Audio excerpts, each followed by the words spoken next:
Hi guys, welcome to another one of my lectures in DOWLATH revision series, and today we'll be looking briefly at Archimedes principle. Now if it is that you are unfamiliar with Archimedes principle or you have done it already, then this video is ideal for you because it delves into exactly what you need to know in less than 5 minutes.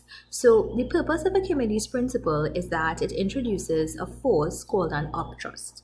An upthrust is always an upward force, and it is experienced whenever molecules in a body exert a force, molecules in a fluid exert a force on a body.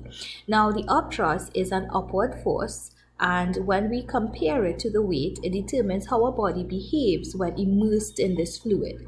So if I have my upthrust being equal to my weight, my body is going to float.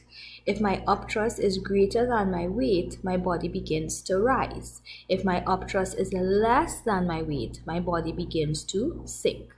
Now, there is a formula that we can use for upthrust, and it is rho Vg. Remember, it's a force, so it's measured in the Newton. Rho represents the density of the fluid, volume V represents the volume of the object immersed, and G is 10.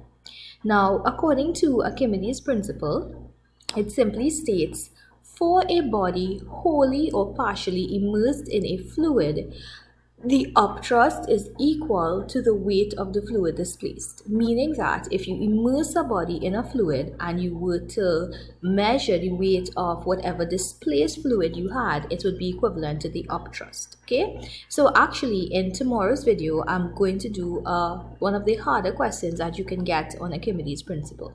So nonetheless, if I put together the words into an equation, I get the mass of the fluid displaced by G, because it's weight we're talking about, right?